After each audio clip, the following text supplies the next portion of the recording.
बुलेटिनच्या सुरुवातीलाच बातमी आहे माणिकराव कोकाटे यांच्या संदर्भात। मुख्यमंत्र्यांनी मीडियावर विश्वास ठेवून वक्तव्य केलंय असं माणिकराव कोकाटे यांनी म्हटलंय। गेली 25 वर्षांपासून विधानसभेमध्ये मी आहे आणि मला नियम कायदे समजतात असंही कोकाटे यांनी म्हटलंय। कोकाटेंचं वर्तन भूषणावहन नाही अशी प्रतिक्रिया देवेंद्र फडणवीसांनी कोकाटे यांच्या रमीच्या व्हिडिओवरून दिलेली होती। कोकाटेंनी विषय वाढवू नये, संयमी भूमिका घेण्याची आवश्यकता असं प्रवीण दरेकरांनी म्हटलंय। असं वाटतं की अतिशय चुकीचं आहे। अशा प्रकारे विधान भवनामध्ये ज्यावेळेस चर्चा चालते त्यावेळेस आपलं कामकाज नसलं तरीही आपण त्या ठिकाणी सिरियसली बसणं गरजेचं आहे। साधारणपणे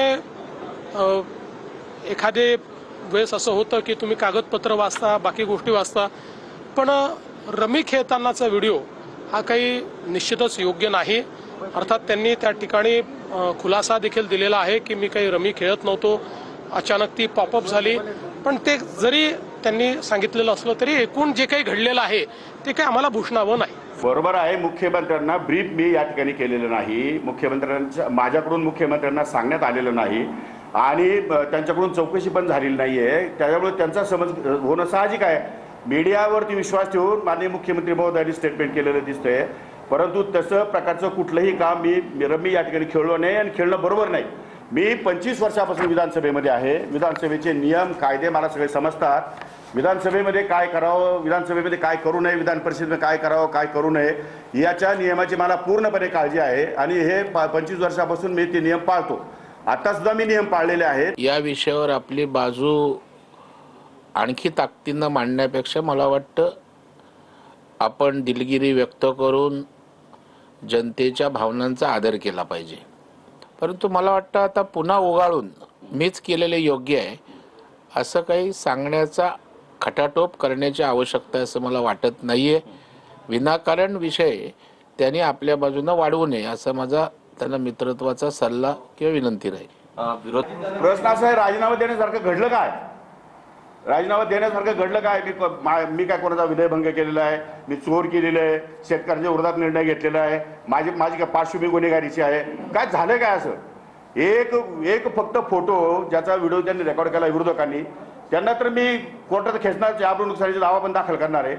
खरं म्हणजे हा इतका छोटा विषय आहे, हा विषय एवढा लांबला का हे मलाही कळलं नाही। मी याच्यावरती खुलासा या अगोदर केलेला आहे। खरं म्हणजे आपल्याला सगळ्यांना सांगितलं पाहिजे ऑनलाईन रम्मी काय प्रकार हे माहिती आहे का आपल्याला?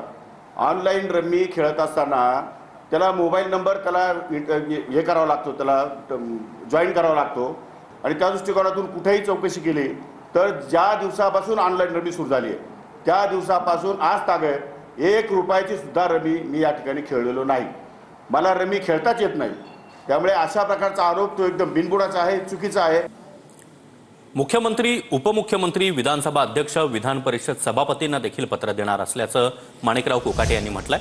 संपूर्ण प्रकरणाची सखोल चौकशी करावी। मी दोषी आढळलो किंवा मी गेम खेळताना आढळलो तर नागपूर अधिवेशनामध्ये निवेदन करावं। त्या क्षणाला न थांबता मुख्यमंत्री उपमुख्यमंत्र्यांना न भेटता मी राज्यपालांकडे जाऊन माझा राजीनामा देणार असं कोकाटे यांनी म्हटलंय।